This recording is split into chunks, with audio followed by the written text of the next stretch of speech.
Maya daughter of అధర్మ dark philosophy. ఈరోజు మనం 3వ ఎపిసోడ్లోకి వెళ్ళిపోదామా? అపార్ట్మెంట్ బయట ఒక్కసారిగా ఎక్కడో పిడుగు పడినట్లుగా శబ్దం వచ్చి మెరుపులు మెరిశాయి. పాల్ రూమ్లో గోడ మీద ముగ్గురు నీడలు ఒక్కటిగా కలిసిపోయాయి. మాయా మైథాలజీ పుస్తకాల వైపు చూస్తూ, మీకు ఇవి చదవటం ఇష్టమా అని అడిగింది.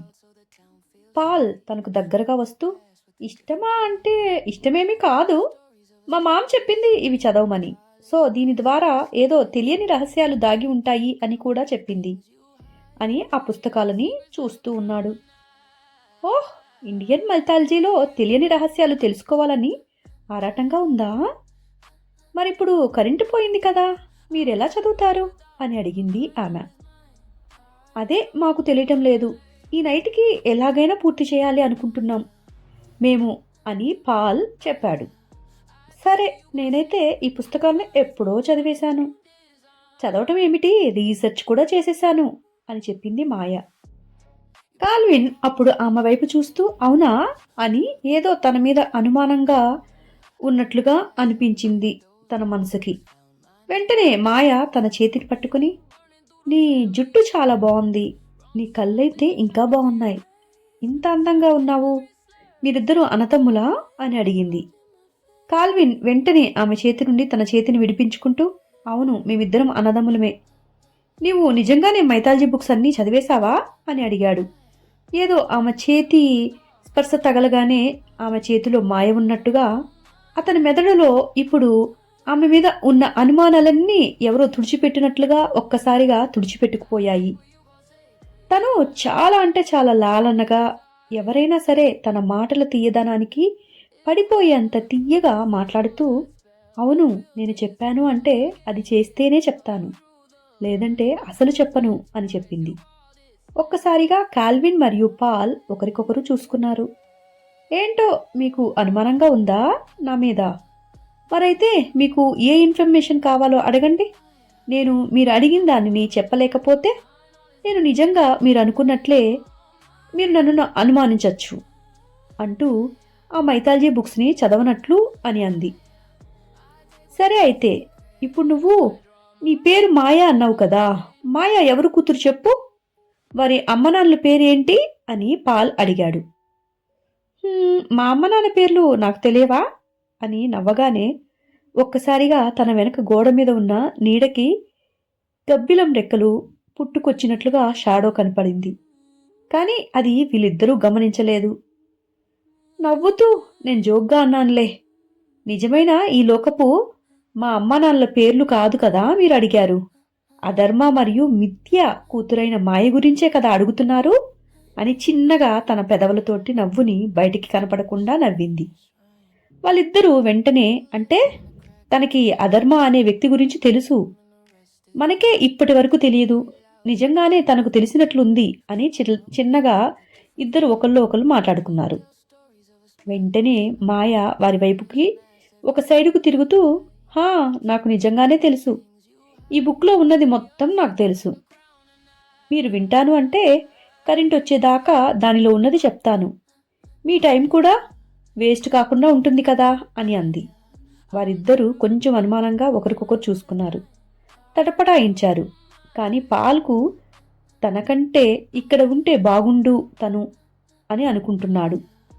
తనకెందుకో అలా అనిపిస్తుంది.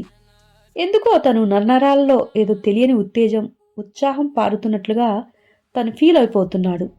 తన చుట్టూ ఏదో మాయాజాలం కమ్ముకున్నట్లుగా అనిపిస్తుంది తనకి.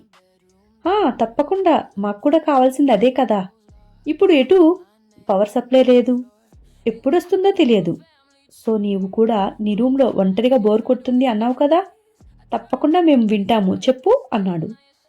ముగ్గురు సోఫాలో కూర్చొని ఉన్నారు. ఎదురుగా మూలలో ఆ గబ్బిలం కూడా కూర్చొని ఉంది. అధర్మ అసలు ఈ లోకాన్నంతా సృష్టించాడు అనుకున్న బ్రహ్మకు పుట్టాడు. ఆయనకి ఇంకా చాలామంది పుట్టారులే, ఒక అధర్మనే కాదు. అతనికి చాలామంది పుట్టడం వలన అందరి మీద చాలా ప్రేమ బ్రహ్మకు ఉండేది. ఒక్కొక్కరేమో బ్రహ్మగారి చేతుల నుండి, మరొకరేమో బ్రహ్మగారి పలుకుల నుండి. ఇలా ఒక్కొక్కరు ఒక్కొక్కలాగా పుడుతూ ఉన్నారు. కానీ ఈ అధర్మ ఏమో ఆయన గారి వెనుక భాగం నుండి పుట్టారట.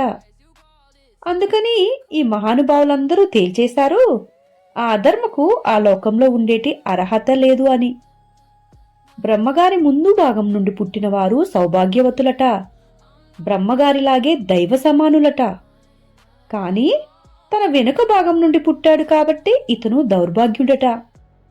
ధర్మాలు అనేవి మంచివట, ఈ అధర్మ అనేవి వాడు చెడ్డవాడట. అతను అక్కడ ఉంటే వారి లోకం కూడా పాడైపోతుంది, మనుషులందరూ పాడైపోతారు అని నరకానికి చెప్పి తనని తీసుకెళ్ళమని ఆదేశించారు. తను ఎంతగానో వేడుకున్నాడు, అలా నన్ను చెయ్యకండి, నేను కూడా నీకే కదా పుట్టాను, మీరందరూ ఇలాగే, నేను కూడా నీ కుమారుణ్ణి కదా, మీతోనే ఉంటాను అని అన్నాడు. ఎంతగానో వేడుకున్నాడు.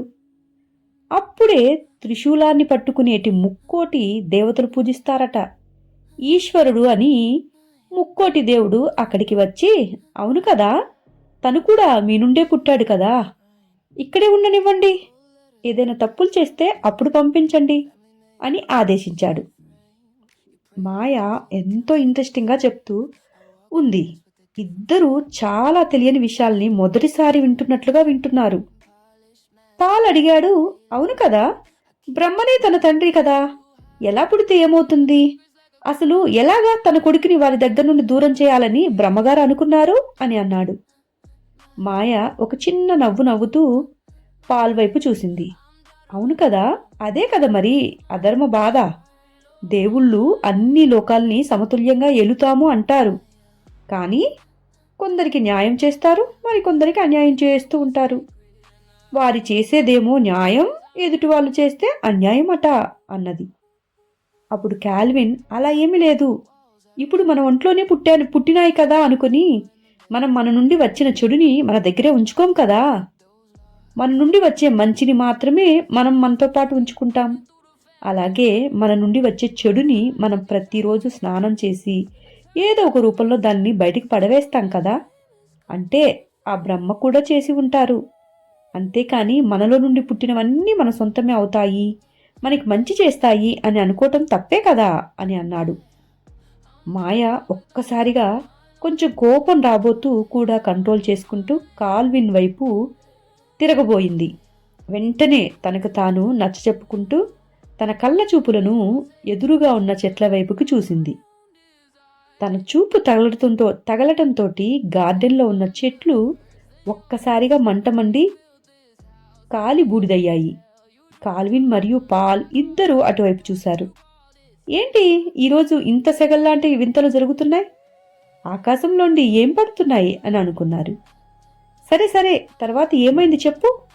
ఇంతకీ ఆ త్రిశూలేశ్వరుడు చెప్పినట్లు బ్రహ్మ అధర్మను తన దగ్గర ఉంచుకున్నాడా లేక పంపించేశాడా అని కాల్విన్ అడిగాడు. పాల్ కూడా ఎంతో ఇంట్రెస్టింగ్గా ఉంది, నిజంగానే తర్వాత ఏం జరగబోతుందో చెప్పు అని మాయతో అడిగాడు. ఆ త్రిశూలేశ్వరుడు చాలా పవర్ఫుల్ అట. అక్కడ 3 వ్యక్తులు కూర్చొని మొత్తం పంచాయతీ చేస్తూ ఉంటారు.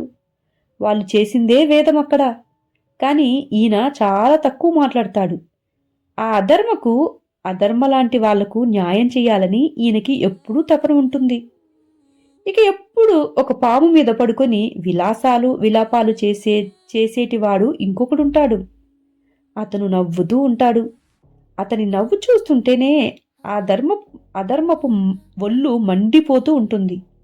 ఎందుకంటే ఎప్పుడు అధర్మ మరియు అధర్మ స్నేహితులని నాశనం చేయాలని అతని తలంపు. ఇక ఆయన ఏమి చెప్తే ఈ బ్రహ్మగారు తల ఊపుతూ ఉంటారు. సరే సరే అలాగే చేద్దామంటూ ఉంటారు. ఇక ఈ లోకాన్నంతా ఆయన గారే సృష్టించారు, ఆయన చేతి కలం నుండే ప్రతి ఒక్కరి రాత నిర్ణయింపబడుతుంది అని ఈ బ్రహ్మగారికి చాలా అంటే చాలా గర్వం కూడా ఉండేది.